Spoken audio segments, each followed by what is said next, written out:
Hello and welcome to Wrestling with Real Estate, where we look to chokeslam all your real estate problems. I'm your host, former WWE wrestler and now Cirque du Soleil performer, and of course, multifamily real estate investor, Barri Griffiths. Now today we're joined by Kyle Robertson. Hey Kyle, how you doing, man? I'm great, Barry. How about yourself? I'm doing fantastic, man. I'm having an awesome day. So everything's going great on my end. You're in where are you now for people who don't know to start off with? West Coast. I'm over in Oregon, the blue state of Oregon, which has been a challenge, but yep, West Coast. Okay, cool. Well, before we jump into the conversation, do you want to give us an idea about your background, what you've been up to, or what you're currently focused on? Absolutely, yeah. I've been in real estate. I think I bought my very first investment property in about 2004.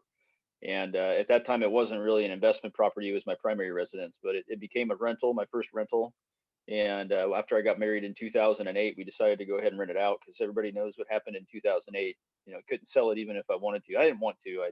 But I didn't know anything about rentals. I didn't know anything about passive income or anything like that. So we thought about selling it, couldn't. Decided to rent it out, made like $100 a month on the thing every month, and which didn't really excite me. But what choice did we have except for selling it at a loss? Or so we rented it out and just kind of continued on for another few years until the Great Recession began to recover. We realized that there had been quite a bit of appreciation, since the bottom of the market to where we were at. It's about 2011 or 2012, I think. And we had a realtor come out, give us an idea of what it was worth. We about doubled our money. So we decided to go ahead and put it up for sale, move into some commercial real estate stuff. So I had a buddy that had some storage units, and I knew nothing about it. You'll see as we continue, I've got a history of making some maybe some reckless maneuvers, when it comes to real estate. I just didn't know what I was doing, and then I lucked out more than anything. So didn't do a whole lot of research in it, but I bought it anyways. Managed to buy it at the bottom of the market. We kept them for a few years, and out of everything that I've owned up to this point, I think that's the one I regret selling the most. We actually doubled our money on that one again. We purchased those in 2013 for about $165,000. It was about 50 units, so it wasn't real big. But then in 2016, we had somebody stop by and make us an offer we just couldn't refuse, and we ended up selling them 325. Again, 3 years later with them. Just owned them only. And so by that point, that was kind of the jump off period from being part time in real estate to being full time investors. We were like, okay, there's really something to this investing game, right? So from that point, we sold those, bought a couple of duplexes locally here in Oregon where I live, and kept those until 2019. And we said, you know what? It's time to go all in on this thing. Let's see what we can really do. We've been pretty successful up till now. We sold the duplexes. We even sold our own primary house, my wife and I. When I say we, I'm talking about my wife and I. We have 3 little kids too. We sold everything we had, even our car, because we were like, we're going to do this. We're going to do it. I think moderation's for cowards. If you're going to do it, you're going to go all in. So we ended up having to buy another car because you can't get around without a car, right? But anyways, we sold the duplexes, the house. We bought a 4-plex in Arkansas, 12-plex in Arkansas, an 18-unit apartment complex in Arkansas that we're repositioning right now. It's a full gut job renovation, and then a 16-unit in Tennessee. So our money from here in Oregon went a long ways over there in the South, and so that's kind of become our game. When we sold all that stuff, we bought a fifth wheel. Been living in a fifth wheel for a year and a half, and we're just now closed on a house last week that we get to move into. So Wow. that's the long version of where we're at right now, but it's been a heck of a journey. Congratulations on the home. Thank you. Appreciate it. What is a fifth wheel? Is it like a camper van, or I don't know. Yeah. I don't know what that is, I'm afraid. It's like a house on wheels. So it's like a bumper pole is something that you can pull around with an SUV or a pickup. It just hooks onto your bumper. The fifth wheel, it actually has the big connection that goes into the bed of the pickup. Same thing though. Yeah, the trailer. How was that living with 3 kids, and like how much square footage is in that thing? I don't recommend it. It was a bit of a pain in the butt, and obviously, but it's about like 220 square feet. I mean, it's really super tiny. It was 2 bedrooms, 1 bathroom, um, and then a little living area. But I think we paid something around like $55,000 for the thing just to, um, that was kind of a stopgap. We planned on keeping it after we built a house, our own private residence was the plan back then. We would sell our residence and build a house, but we ended up sinking into more multifamily in the South, so we felt kind of stuck in this fifth wheel. And we finally just decided, that I put my wife and kids through the ringer long enough, it's time to finally settle back down again and kind of start over and get ourselves our own house to live in. So that's where we're at. Well, that's awesome that you like to make that decision, man. Is like crazy, right? It's like, I'm not crazy in terms of like thought process. I love the thought process, but in terms of crazy is a good, good word for it. no, but in terms of like, it's a huge drastic move, right? Crazy was the wrong word, so I apologize, but that's not what I meant. But no. but like, to come to that mindset, right? To get to that mindset where you're like, okay, real estate's for me, right? Where I'm all in on real estate, and I'm gonna sell my car, sell my house, and reinvest all that money. How was it just a case of you had success, or was there something more behind it, you think, into coming? Because that's a huge decision to make, right? A lot of people have had success in real estate and haven't come to that situation. No, I appreciate you asking that question, because there's a lot more to it than that. I'm not going to sit here and rattle on for hours about it, but I think, I'm in my mid 30s. I'm 36, and I'd kind of gotten to a point in my life where, I graduated from college. Let's rewind about 3 years ago from right now. And I was driving with my wife in the car. We had a new baby, and two older kids. And, we were driving along on the highway, and my wife had made a comment about having to go to work tomorrow. And I'd been thinking about it for a long time, but, I had, essentially I had my entire life planned out for me. It was right in front of me. Everything, I already knew what was going to happen. I was going to wake up tomorrow. I was going to go to work. I was going to come home, rinse and repeat for the next 30, 40 years. And that was overwhelmingly depressing, and so I couldn't figure out what it was, but for a couple of years I was kind of struggling with that, thinking, I'm bored. I need something to do. I need something to feel successful, because this was not the life that I had planned for myself. And I just felt like there was more in there somewhere. I didn't know what it was, but I knew there was something more in there that I could do. And just in hindsight, I have a real estate coach now that I see a couple times a month, and he helped me to realize that there are a lot of people, and a lot of them are probably listening to your podcast right now. A lot of people out there who have an entrepreneurial mindset, and they don't know it, but that's that nagging feeling in the back of your head that says, I think, and I can do more. And you don't even know what it is. So unless you step out the door and try to figure out what it is that's, kind of nagging at you, you're never going to know. And you're always going to have that feeling of, being short of your dreams, or you're not contributing the way that you thought, and the way you thought you should be. And that's what I was feeling. And so my wife, and bless her, she's the most supportive person in the entire world. At first she was not. She was a little bit iffy, like, you really want to sell everything that we have on this crazy idea that we're going to go make money in multifamily real estate? And I was like, yep, of course I do. That was a no brainer for me, but she was a little more reserved about it, and rightfully so. She's always kept me super grounded. So after, a few months of talking back and forth, we finally decided that this was a good route to take. It was risky as hell, but why not give it a shot? We never know. You miss 100% of the shots you never take. Yeah, I know everybody's probably heard that before, but there's no truer statement, in my opinion. We kind of based our lives off of it. Yeah, man, thank you for sharing that story. Like, I think that's a powerful story, because like you said, like, I think there's a lot of people in life, right? And I don't know if you necessarily need to have that entrepreneurial mindset, but for one, a lot of people that realize, right, I'm in this job, right? I'm doing this job. I'm in a cubicle or whatever it is, climbing the corporate ladder, and it's miserable. Right? Every day, every Sunday night, I'm dreading going to work every Monday morning, right? And every Friday night, I'm excited because I have 2 days off, right? And I'm sure a lot of people are saying the same things to themselves, like, there has to be more in life than this, right? And I think the good thing about more information that's out there these days, it gets us to question more about everything, right? I think we as a society question things more than we ever have before. And I think that's a good thing, right? I think, people that are in that W-2 job, right, just think that they've got to spend the next 30 years, putting money in their 401k, putting money in their IRA, right? Just so that when they're 59 and a half, hopefully they're healthy enough, for one thing, to enjoy that retirement, right? But then like hopefully have enough money that they don't outlive their retirement as well, and like, struggled all those other years to live those years in enjoyment, right? But it's like so crazy to me. And I think, the more I speak with people, and the more people like yourself, you realize there's that opportunity out there, right? You have that, like that, it's right in front of you once you realize it, right? To take control of your life and create something different, right? Like, why wait 30 years? Or even if you're young, if you're 20, it's 40 years, right? It's just insane. Like, why not create something in 5 years that can take you 40 years and kind of even in more endurance? So for one, you're younger. For two, I think you can create even more wealth.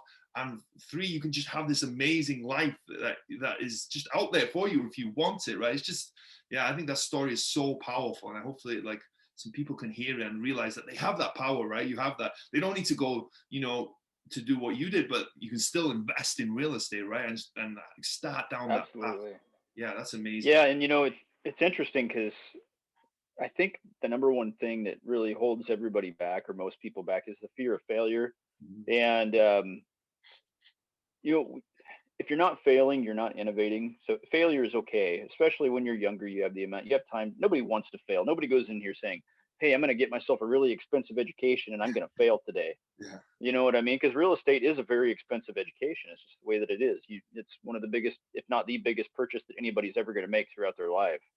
And you don't want to go into that thinking there's a chance I could fail. Everybody wants to be positive about it, but it's human nature to think of what the worst could be that's going to happen, so you're going to sink $100,000 into an apartment complex, which is going to be, 20% down on that. What is that? $500,000, $600,000 purchase. You don't want to lose that. That's a lot of money. It takes you a long time to get $100,000 saved up. But the thing is if you can educate yourself and you can do your underwriting, and there's tons of YouTube videos and books and different things that can teach you these things. It's not rocket science. If you can do basic math, you can underwrite an apartment complex. These things they are time intensive because you need to, if you're investing out of your area, you need to be able to, research the areas that you're purchasing, which is what we do. We invest out of our area because it's so expensive in Oregon, nothing cash flows. But if you can just do your homework up front on the front side of this, you can purchase apartments, multifamily, single families for that matter, and you can be super successful with no education in it. You give your own education. You get your financial education by, listening to those podcasts and reading those books. That's what we did. We didn't go to school for real estate or anything like that. It's not rocket science. I don't know.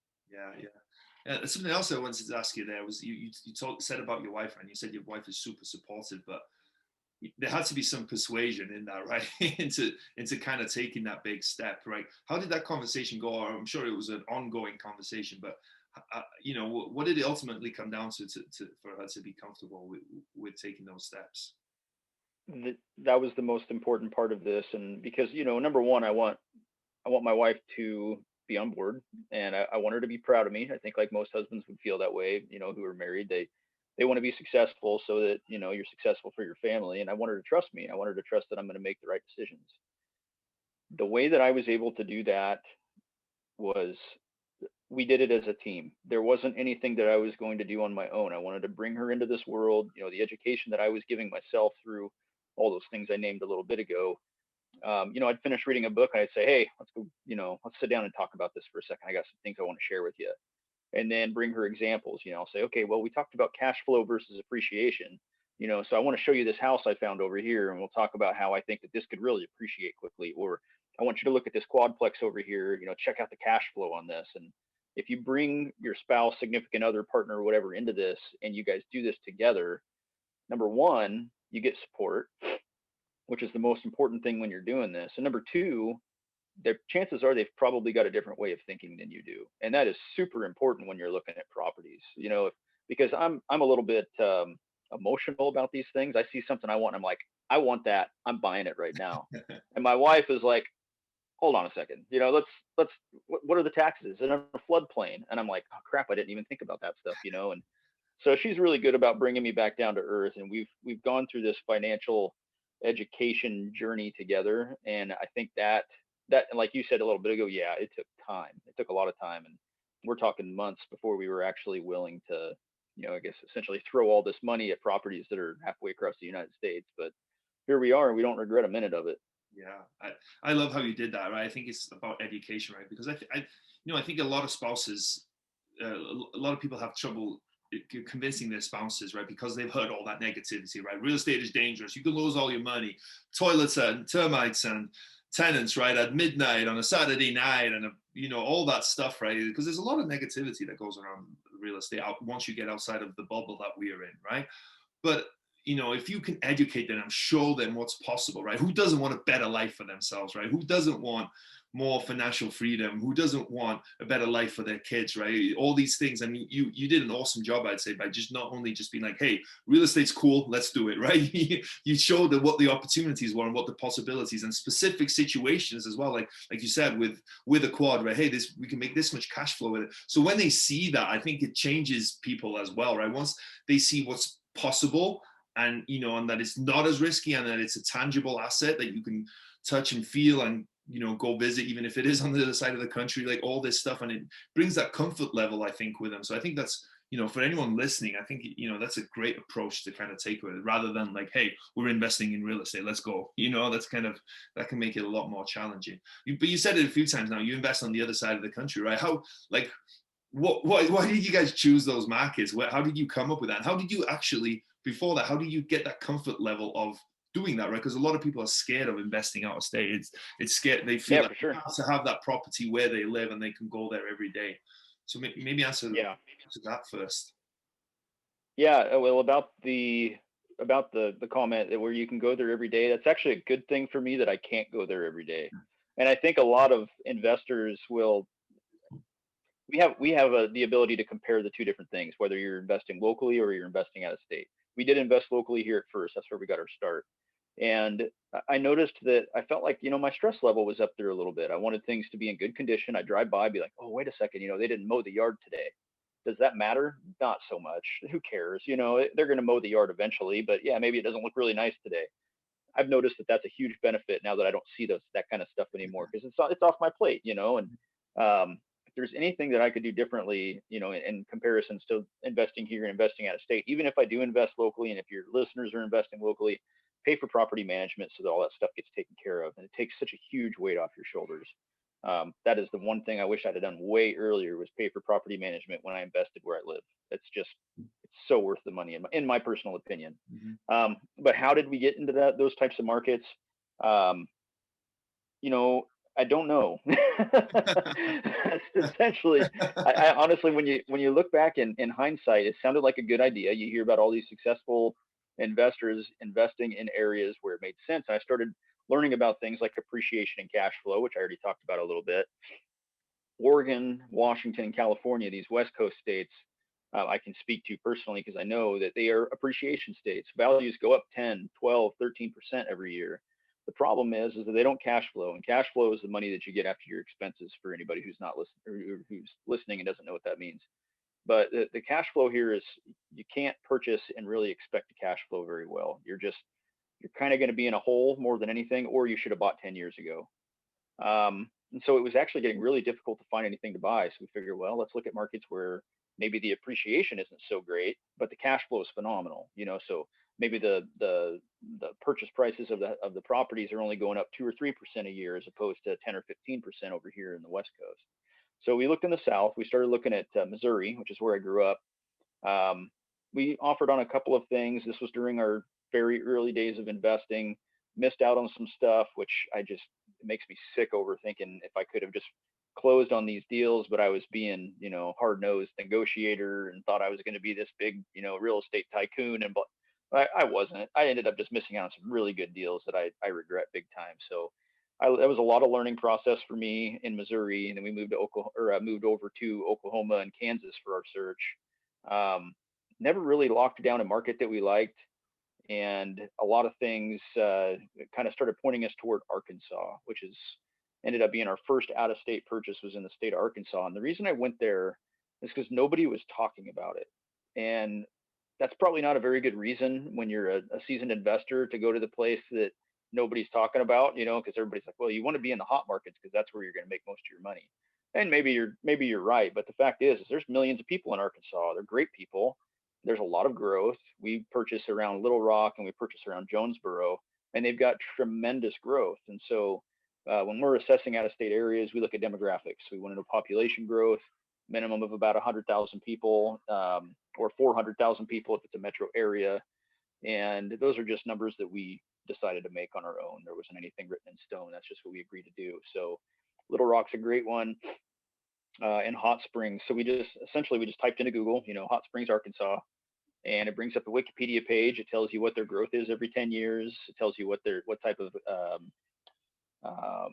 industries that people are in there. Hot Springs happens to be a major touristy destination, and we went out there and actually visited the properties before we purchased them. Loved the areas, did a lot of research, and then we buy them. And that's kind of how we settled on Arkansas. Tennessee we went to just because it's Tennessee, and so it's a really good market for purchasing rentals. They've got low prices, pretty good rents. We're averaging somewhere around $500,000 to $700,000 on a 12 to 16 unit, and they're each getting $600 a door. So I mean, they cash flow very, very well. Taxes are cheap. Oftentimes in Arkansas, especially, tenants pay for their own utilities. All the buildings are separately metered, so that really reduces the owner's expenses. I mentioned earlier that we live in a blue state. Well, and what I was referring to there was landlord friendly versus tenant friendly. I like to be right there in the middle. Oregon is we have rent control here where you can't raise rents. You just can't do it. That's not good for when you're trying to grow your rent portfolio, or at least staying with market rents. Arkansas is a red state. Tennessee is a red state. It's a lot easier to be able to get people out when they're destroying your places. In Oregon, it takes 90 days to evict somebody. So we chose places where they were going to be a bit more landlord friendly so that we could take care of our asset. That's kind of the reason why we settled in the Midwest and the South. Yeah, awesome. That was a long-winded way. I don't even know if I answered your entire question. No, that was great because you did it. You said you don't know how you ended up there, but you did. Obviously, you did just put your finger on the map and just kind of go, I'm going to go here, right? And you did. Yeah. You said, obviously, job growth, population growth. You kind of saw that. You had a minimum size in terms of the city, like 100,000. All these things, right? And people might be asking why, right? Well, for one, you need job growth and population growth. Population growth so that there's people to live in your apartment, right? Whatever size apartment complex, you need people to live there. The tenants are what make it. It's not the building that makes you money, right? It's the tenant that come in and pay. And then you need job growth for those people to want to be there, right? People follow jobs, right? People don't go to an area where there's no jobs. They go to the areas where there's jobs. And then you need, you want a good size city as well, where there's plenty of people, right? If you have, I don't know, 5,000 people living in a town or whatever, right? You're limited to a number of tenants, right? So if you have a good size population in that area, and you also want the jobs, what type of jobs, right? You don't want them to all be one type of job or a job that can kind of get hit by certain circumstances, right? And that's going to make it hard for those people to have work in that area. So those are all like very good. You act like you didn't know what you're doing, but everything you considered into where you moved has made a lot of sense. So how's it been like managing from the other side of the country, right? Has it been hard? How's that process been for you? It honestly, it hasn't been hard at all, which is surprising. So I work in my background is in the fire service, and we have a I guess you'd call it a term, but you're called your span of control, right? So if you're, say, in charge of a fire scene and you've got 30 firefighters there, well, me as one person can't take care of what 30 other people are doing to make sure they're doing their job correctly. So we call it a span of control, where one person can effectively manage 5 people. Okay. And once you get bigger than that, then your span of control gets bigger. You need to have more people to take care of maybe, others. We're not quite there yet. So we have 4 properties that we manage out of state. We just purchased our 5th, and it's been super easy as long as you're able to manage your managers. And so we have weekly appointments, and we try to do weekly appointments where we talk to our managers and say, how's things going? What's our vacancy rates looking like? How's the local economy? Because, we're not constantly, looking up Little Rock, Arkansas, to make sure that there's no, major job closing or industry closings and things like that. We're not doing that. We're relying on our property manager, not just for the property, but for the local economy as well.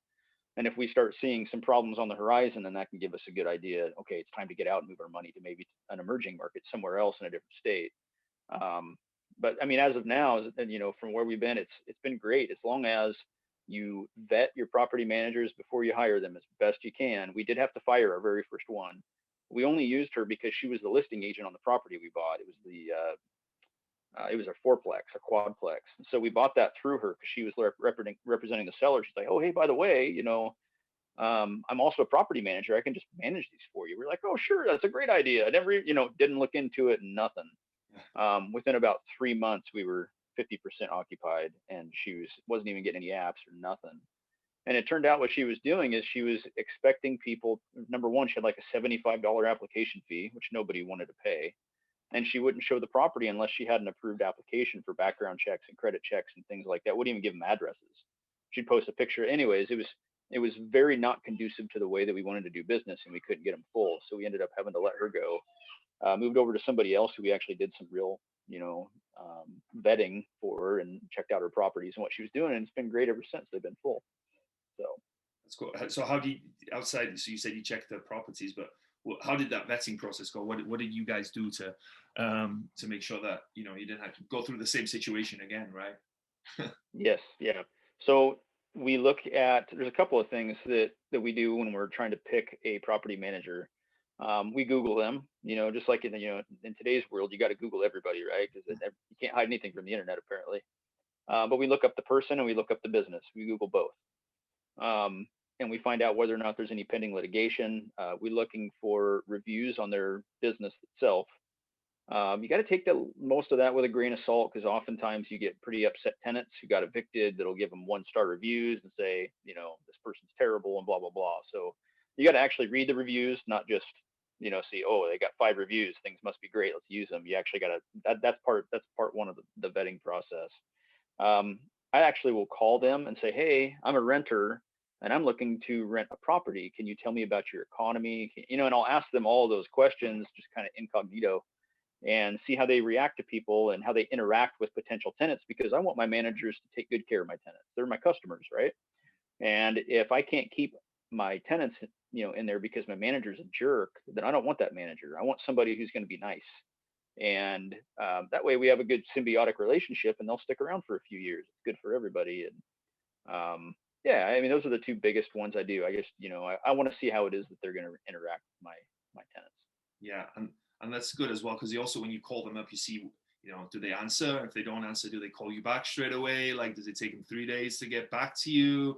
It gives you an idea about how they conduct their business. And I think that's huge. Right? Yes. Because not only in terms of your tenants, but also where someone's trying to if you're trying to lease one of your units, right, and they don't answer, right, you need someone. A lot of tenants, I can't remember what the rule is, but there's a rule, I think it's in 3 hours or something, of when they call you need to get back to them. Otherwise, a lot of times they'll end up going somewhere else. So it's really important that they're responsive over the phone. Totally, I believe that. Yeah. So you said like you the first commercial property you bought was a 50 space self-storage property. How did was that where you lived? Was that in Oregon or was that in Arkansas? Yeah, that was in Oregon. That was my first, I guess, foray into, number 1, owner financing, and number 2, commercial real estate. So I'd never done anything like it before. And like I said before, I think that's probably the only place that I can honestly sit here and say I regret selling it.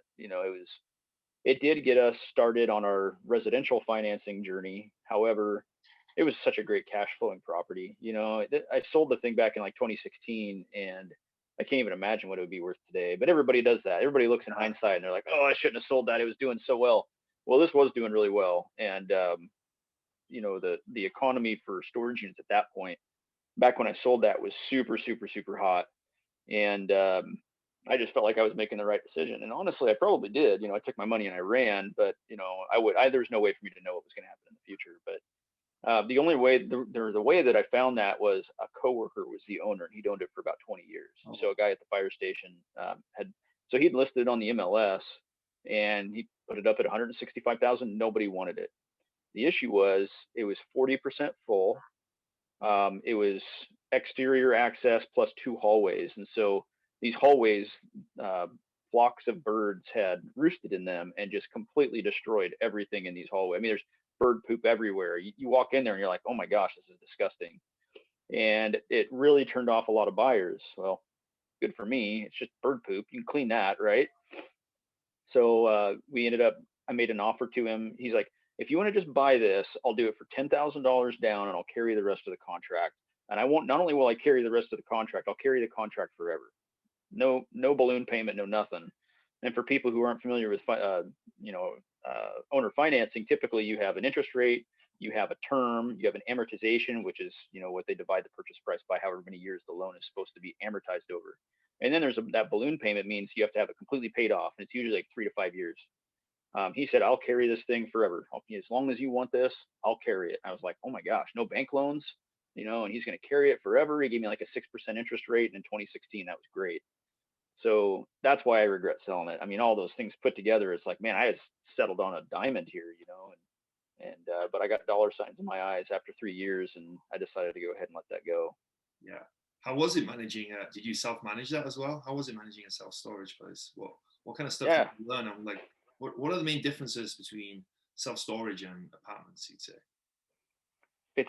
It's beautiful. If I could do it again, you're selling empty space. You know what I mean? It's like these people, they need to store stuff. And, if you live in an apartment complex, you've probably got a storage unit of some kind, or if you live in a small house, you probably have a storage unit. But it's so simple because you don't even have to show up there for months at a time, and they still send you checks. The eviction process is kind of tough.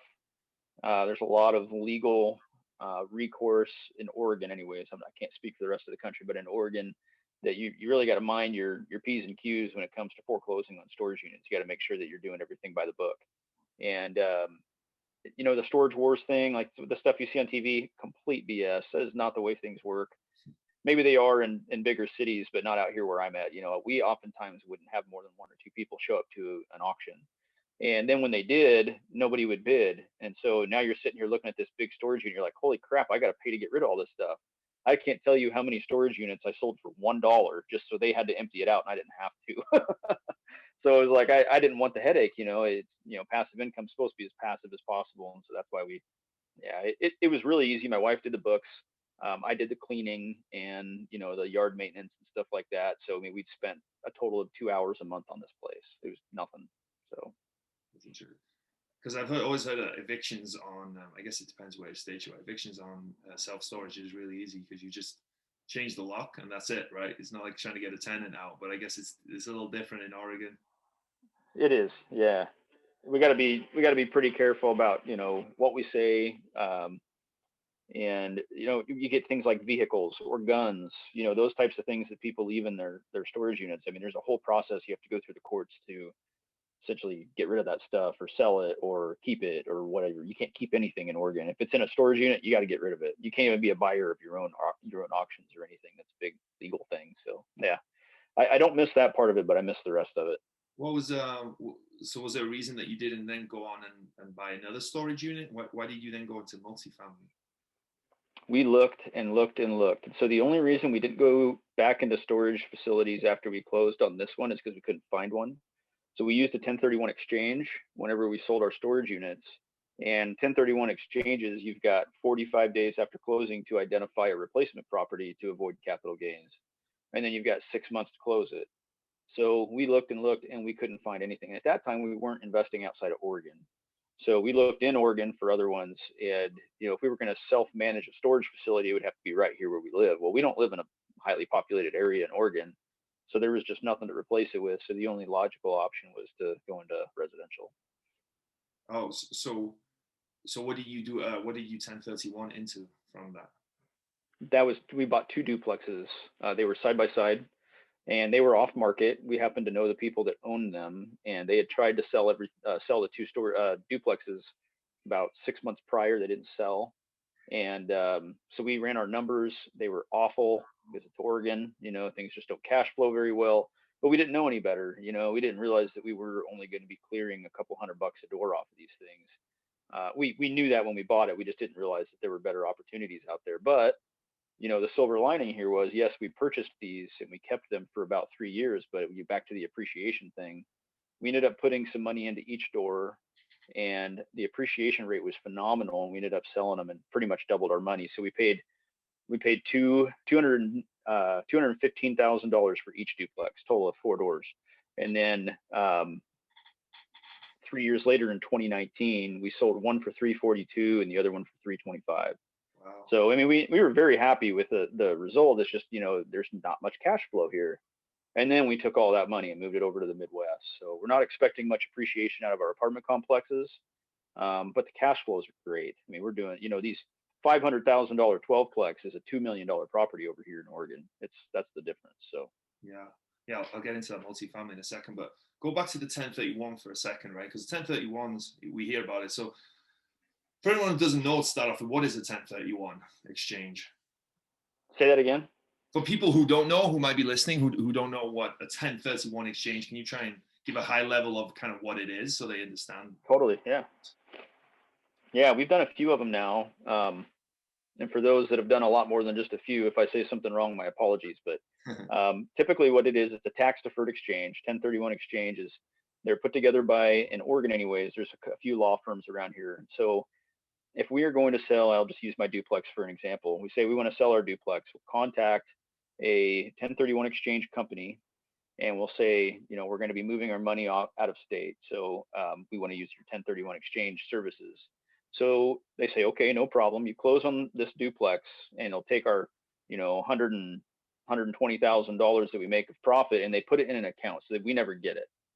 And so then we've got 45 days to write down a list of 3 properties up to 3. So it could be 1 property, it could be up to 3 properties, to take that 120 grand and divide it amongst them and buy all 3, or take all of it. You have to replace for the same value. So if the property sold for 325,000, you have to buy $325,000 worth of property elsewhere. So that's one of the requirements. But you identify that, and then they will actually give that money at closing of your replacement property. They'll cut that check to the title company, who will then pay the seller. And then since you never got that money, you don't have to pay capital gains. So you don't pay capital gains. It's, trying to think. It's about 6 months. So, and that's what we did with both of them. We were able to sell both of our duplexes at the same time and purchase the 12-plex and the 4-plex at the same time. So if that makes sense, we were essentially trading doors for doors, and the price per door over in the Midwest was so much less that it was just kind of a no-brainer for us. Yeah. What are some of the things you said you've done it a few times? Because they can be tricky, right? Like you said, you can only identify 3 properties, right, that you can buy, and you have to go ahead then and buy one of those 3 properties. You can go after that 45 days and go, hey, I want to buy this property, and then close on that one. It's tricky, right? What are some things you've learned from doing a 1031 exchange? Because you're under the gun, right? So it can be tricky to find a good investment. Is there some things that you find that help you be successful? We call it crunch time, my wife and I. We've been through it enough times that we've got a name for the 1031 exchange time frame, right? The time frames is the only thing that makes it difficult, because you are so stressed out, the arguments and that, oh no, this one's not going to work. Oh yes, it is. It's going to work. No, it's not, because of this reason, So we've got essentially, we just put our noses to the grindstone. We say we got 45 days. We make a list, and typically if we're on the hook for something like that, we don't have a whole lot of time to be searching around for on-market stuff, because on-market stuff sells so quickly, especially, being on the MLS. We'll make a list and we'll put some MLS stuff on there and hope that it's still available once we finally do make a decision. But we get a list going. We contact off-market people. I know that when I get off work, I'm going to go home. I'm going to start calling some off-market owners. And one of the ways that we source properties, what I've learned from being in crunch time, is I'll get on Facebook groups, and it's been a great one. I'll get on Facebook groups and go to, like, say, Indianapolis rental properties, so pretty much all renters on there, right? So you get on there and it's like, I've got this apartment for rent for $600 in this community. I'll Google the community, and then I'll contact that owner or that property manager. I'll say, hey, I'm not a renter. I don't want to rent your place, but I'm interested in buying it. Are you guys interested in entertaining an offer? I was able to buy a couple of places by doing that. So, it's kind of desperate times call for desperate measures. And that's one of the things that we learned by doing 1031s, different ways to source off-market properties. That's awesome. That's cool, right? Because sometimes the tough times is what really makes you successful, right? Because you have to, right? At that point, right, you have to figure out a way, right? A lot of times, if you don't have that pressure on you, you can kind of, you're not forced to do it, right? Yes, you have your goals and your dreams and aspirations, but when you have pressure like that, right? Like, you take a 1031 example, right? It forces you to do stuff maybe that you wouldn't normally take action on as much. So that's kind of cool. So your strategy is you go on a Facebook group, but what kind of group is that? Is it for renters specifically, you're looking for ones that just have renters, and then you find ones that in the area that you want to invest with, and you just reach out and try and get hold of the owners. You got it. Yeah. So, and there's all kinds of different groups on Facebook that you can join. And, I've posted wanted ads on these before. I've never done the driving for dollars thing, mostly because I don't buy in Oregon, but I've never sent out mailers. There's a lot of people who've been very successful with mailers, very successful with like point and click type advertising. I've never done that stuff, and I'm not ruling it out as something you shouldn't do, but I think people respond a lot better. And I say people, I'm talking sellers. They respond a lot better when you reach out and you either talk in person, or that's you personally, the buyer, typing up a message saying, hey, I'm this person. I'm looking to purchase what you have there. Can you tell me about it? Are you interested in selling it at all? And that's been super successful, for us to make those relationships, because purchasing real estate is all about relationships. And I take that back. I have tried the mailers before. I've never received a response back. Maybe I was too dry. Maybe I was, not interesting enough. But I think that is, you got investor groups on Facebook. You've got renter groups on Facebook. You've got all kinds of different stuff. If you want to, let's say you want to invest in Kentucky, get on Facebook, click the little search button up at the top, type in Kentucky real estate, and then click on groups, and you'll just get group after group after group on there for either renters, investors, sellers, realtors. There's all kinds of different places you can go to source off market stuff. Wow, yeah, that's cool. That's a great piece of advice. Like I like that a lot. And as you were thinking about that, I was also thinking you could go on Craigslist or apartment.com, right, and see whatever area you want to look at, and see especially if a property has 2 or 3 and it's a smaller property, 2 or 3 units for rent, you might think, well, they might be struggling a little bit to Absolutely. Yeah. But then do you find that you run into property managers a lot with that, or how do you get is it just a case of you've just got to find the ones that are self-managing? No, and property managers are great. I have run into a lot of property managers doing this, but they understand that, say I'm in Oregon, they understand that if I'm going to buy something in Oklahoma, I still need somebody to manage it for me. And if this is a manager who knows tenants, knows the property, and knows the local economy, I'll use them. I've got no problem with that, as long as, I'm still going to do my vetting process before I sign on that dotted line. But also a lot of times property managers are realtors. So maybe they'll look at that and say, okay, well, I've got a buyer here who wants to buy, this $2 million property that I'm managing. What if I could sell it to him, represent both sides, and get the management contract after the fact? That actually can be great assets to a buyer, even to a seller for that matter. And so no, that hasn't been a roadblock for me at all. So you actually ask them. So if you get hold of a property manager, how does that conversation go? Just to give people an idea. It's pretty much the same as if I'm just kind of reaching out on Facebook in the groups, and contacting somebody through an ad for rent. I don't know if I'm contacting a manager, if I'm contacting an owner. So I write it all the same. So if I see something that's like 700 Main Street, apartment for $600 a month, pets okay, blah, blah, blah, the typical ad, then I'll write up a message that just says, hey, I'm not interested in renting. I would love to find out more information if you or your client seller is interested. If you're interested in selling this piece of property, please get back to me. Here's my phone number. I always want to give them my phone number so they know I'm a real person. And I usually get responses on Facebook. They never call me. I don't think anybody's ever called me. But we have done the majority of I take that back. Once we get farther into negotiations, we end up talking on the phone. But right at the beginning, they're like, okay, well, is this guy actually serious? And we'll respond back once or twice. And then sometimes I'll get their contact number and we'll go from there. But yeah. Very cool. Yeah, I like that as strategy a lot, and that's just something that free of charge start off with, right? That's awesome. That it doesn't cost anything except for your time. Yeah. But anyone can do that, right? Every single person listening to this can kind of do that and follow that strategy. It's just that's really cool, and it's again like just doing stuff that most people wouldn't think of, right? Being willing to get on that phone and talk to people and have that conversation. Hopefully you get rewarded from it. So I think that's really cool.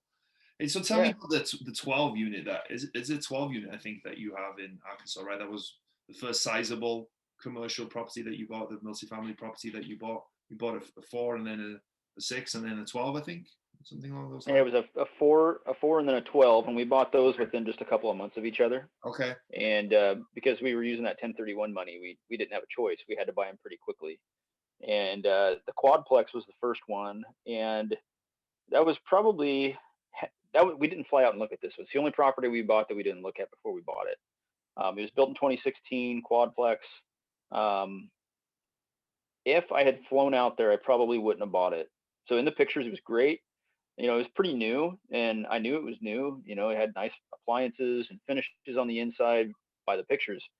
What I didn't know, and was not disclosed to us, is that it also sat right on the railroad tracks.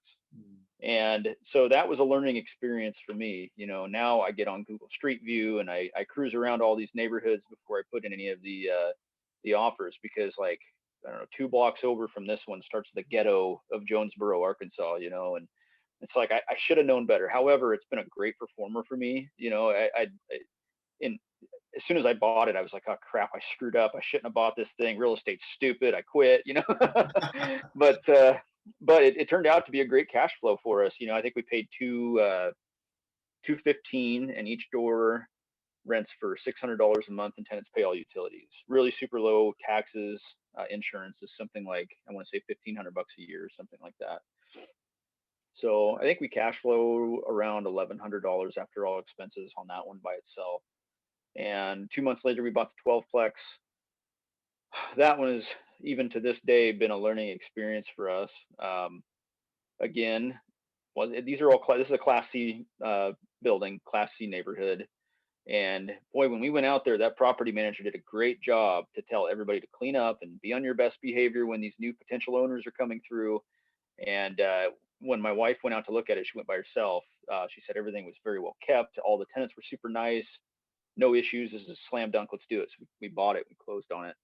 And like 2 weeks later, there was a shooting in the parking lot. There was a fist fight. The cops were calling us at 1 o'clock in the morning, because apparently this was like the hotbed for. Anyways, these two transactions that was hard learning for us. We had a lot of, depending on the type of building you invest in, you got to be ready for lots of vacancy, especially in Class C or even D class neighborhoods, which I don't recommend you invest in.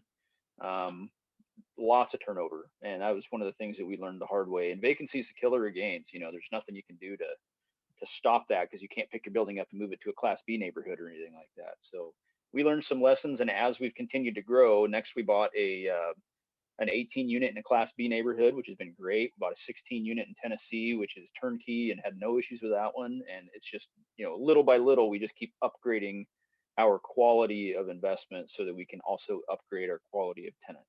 Mm.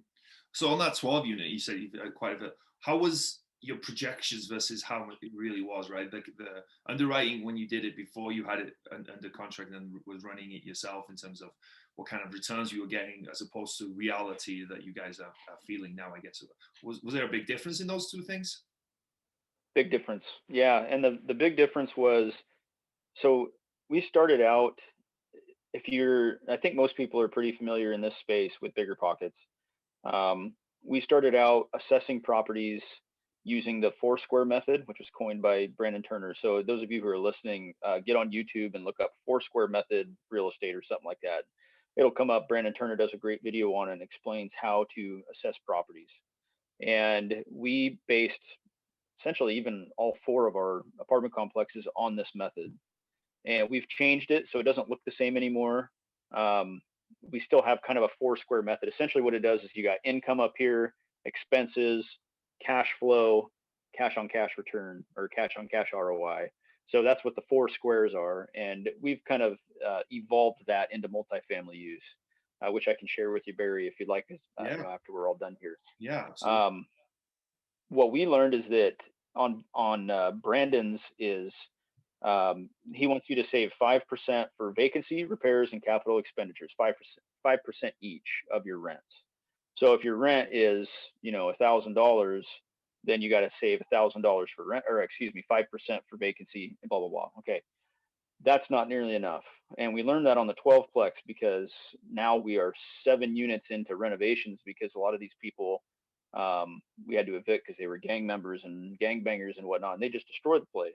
And after you tell them you're evicting them, there's gloves are off. They're going to rip carpets out and they're going to punch holes in walls and this, that, and the other. So we kind of overestimate for things like repairs and capital expenditures anymore. And that one, man, we've owned that one, the 12-plex, for 16 or 15 months now.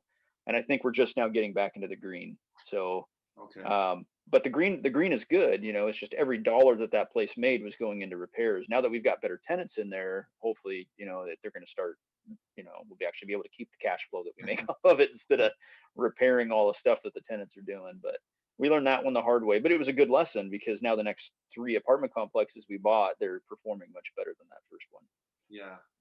Was there anything you could have done differently on that one, you think, to avoided that, or was it just you just got tricked a little? Probably not buy it. Yeah, I don't think there's anything that we could have done differently that would have made it better. It was. But up front, is there anything you would have done different in terms of your analysis, in terms of your research on the property? Probably research on the neighborhood itself. So there ended up, that's another part, like 3 blocks from there, 6 months after we bought it, about 3 blocks away from the apartment complex was an officer involved shooting where the officer was killed. I mean, those are the types of black eyes that you'll never get. I mean, it's super sad and terrible that it happened. It really affected our ability to rent anything in there too. So we had some vacancy issues there until that, most of that subject blew over. And not everybody was talking about it. Then now we started getting tenants again. But yeah, I would have done a lot more research on the neighborhood. That's probably the biggest one that we took away from that was don't focus on just that core or 4 or 5 houses around that. That neighborhood is, 8 blocks long. You need to see what's going on around the area and talk to the police station, talk to other property managers that you're not hiring to get an unbiased opinion, talk to top producing real estate brokers because they know the good and the bad areas better than most anybody. And those people give you good ideas. And we did all that stuff with the following properties, which was super helpful. Yeah, smart. So you said you bought a 16 or an 18 unit. So I can't remember the numbers. I'm terrible. That's all right. I can't remember them either. You bought one that was more turnkey, right? You said that you bought one that was kind of turnkey. What did that look like, and why did you go more of the turnkey model as opposed to sort of? It was more of a yield play, right, rather than a value add. So what made you guys decide on buying something like that? So we went to 2, far ends of the spectrum with the last 2 apartments we bought. There was an 18 unit that we bought also in Arkansas, but it's just outside of a town called Paragould outside of Jonesboro. That one is a full renovation. That's a $360,000 value add repositioning. It's in the nicest neighborhood, but it's the worst building, which is what we were looking for. They always talk about in real estate, you hear educators say, make sure you buy the worst place in the nicest neighborhood. And that's what we did with this one, but to the tune of a humongous repositioning. So that's that one in Arkansas. But the one in Tennessee, we did that one because number one, we were also in another 1031 exchange scenario. So we had to find something fairly quickly. And we always wanted to be in Tennessee. So honestly, we probably would have bought something that was value add, but this one just kind of fell into our laps. Literally, this was an on-market property, so it was listed with a realtor. And I just happened to type in Johnson City, Tennessee, which is up in the northeast of Tennessee, and this was on the multiple listing. Johnson City, Tennessee, and bam, it was the first one at the very top. It just listed, and it had 1 day on market. Called the realtor. I said, hey, can you tell me a little bit about this? She goes, well, yeah, I just put it on the market about an hour and 45 minutes ago.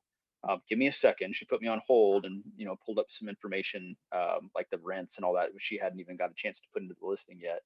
She read all this stuff off to me and I said, okay, go ahead and write me up an offer, please. And she's like, you mean you want me to write you the offer right now? I was like, I would appreciate it. I don't really want any competition, and okay, I guess I'll do that. I had it under contract within about 2.5 hours of that thing hitting the multiple listing. Wow. It ended up getting 3 backup offers over the next 7 days. And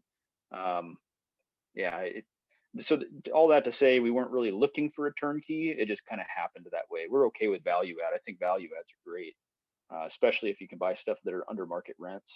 But this one was ready to go. It was very stress-free, and yeah, I think it was a good purchase.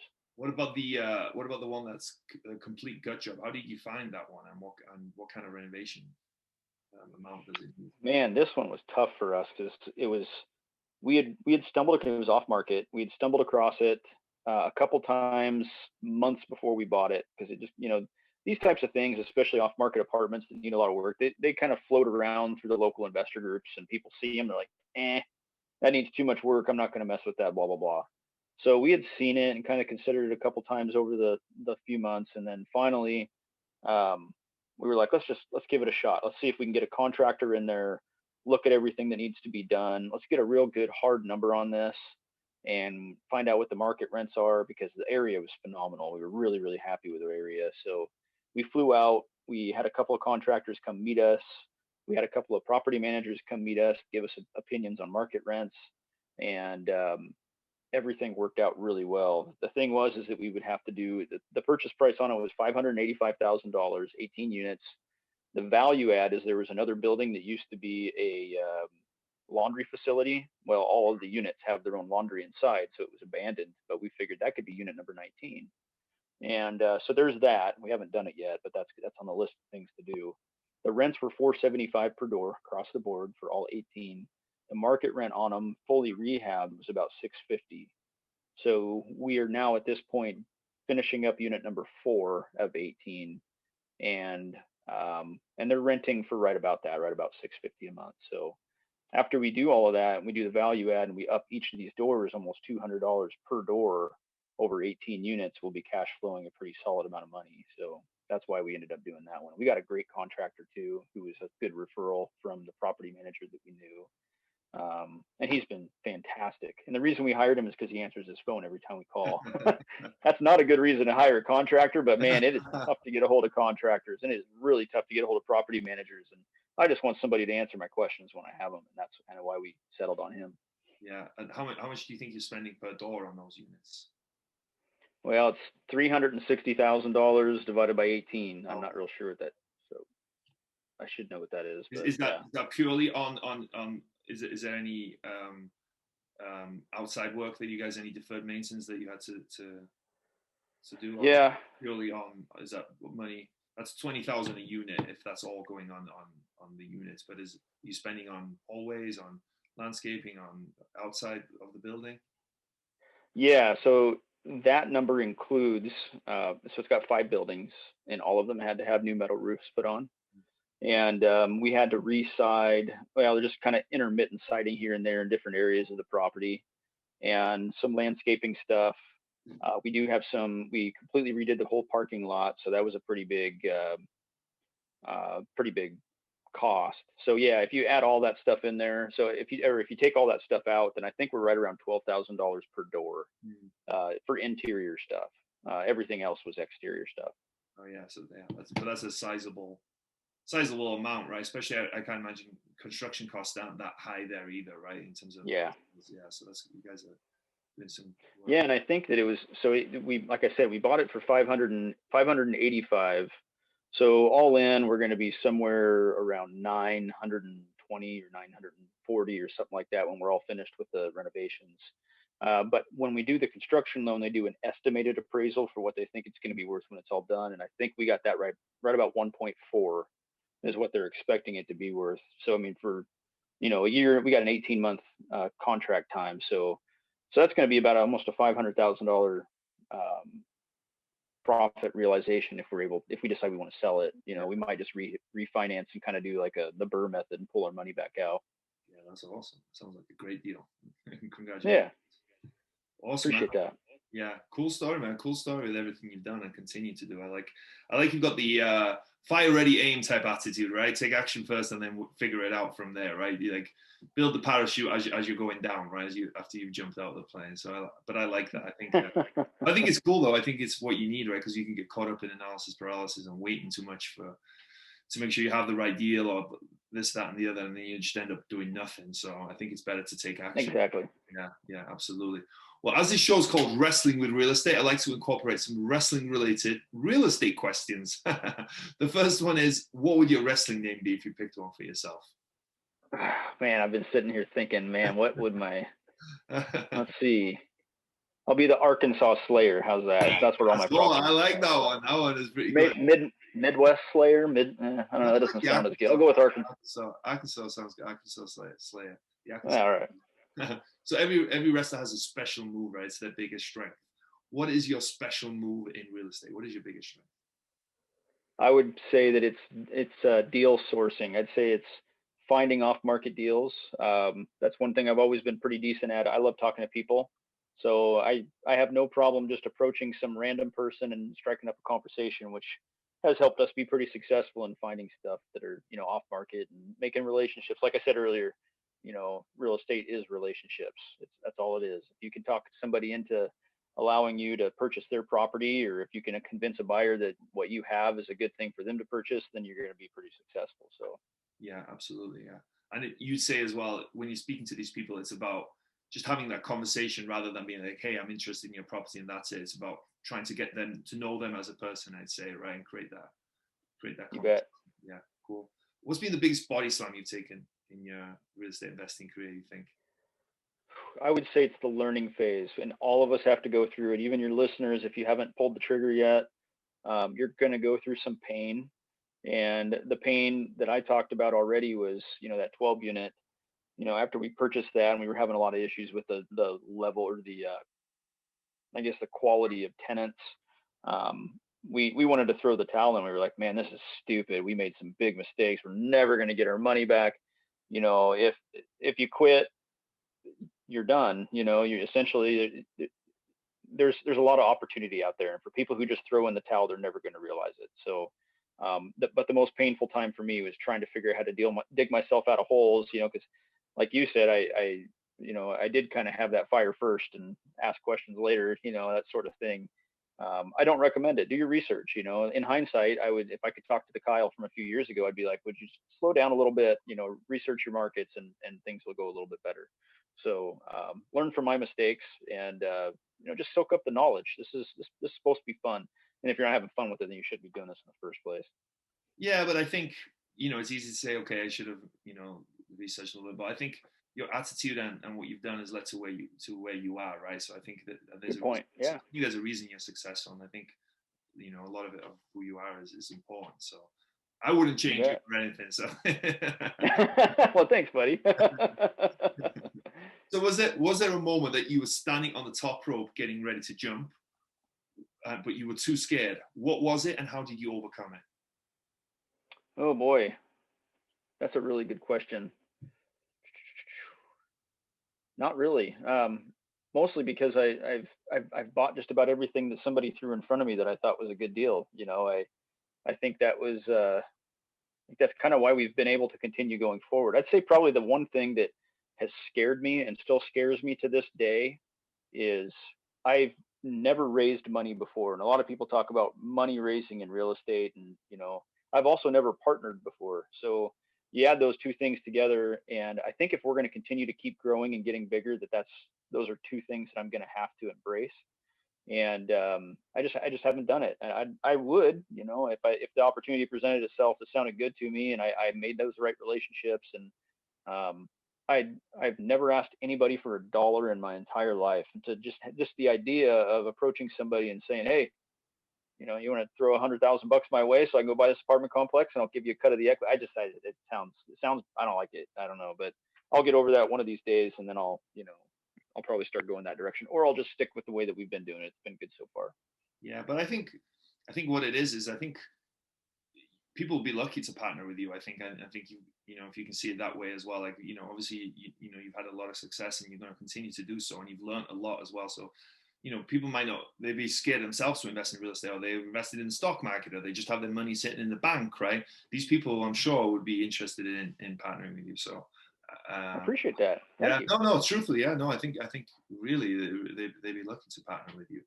But on that note, it's been awesome, man. It's been a fun interview, man. It's like really interesting journey to where you're at, and obviously you have, aspirations to keep growing, right? And no doubt you will keep growing and keep growing your portfolio and having more success. So it's exciting to see what's going to come next for you. But for people that are interested, like if someone is interested in partnering or having that conversation with you, right? Where can people find out more, and how can they get a hold of you? Sure. So probably I'm super active on Facebook when it comes to anything real estate. Um, I don't know the link to my personal page, but we do have a business page. It's called Joe Capital Group USA. That's JOE Capital Group USA. That's what you'd search or enter into the search field. if you send us a message through there, we get it right away. We love talking real estate. I love talking real estate. I can talk shop all day long. So we love mentoring new people. Anybody who's trying to get into single family or multifamily, we love to have that conversation with you guys. No, I'm not trying to sell anything, and at this point, we're not trying to raise money or do any of that type of stuff. If you just want to have a chat, then I'm happy to do that. So other than that, that's going to be the best way. Awesome. I'll put those links in the description below. Well, Carl, man, thank you for making the time. Thank you for this fun conversation, man. I really enjoyed it. Have an awesome rest of your day. All right. Thank you very much, Barry, and Merry Christmas. Merry Christmas, man.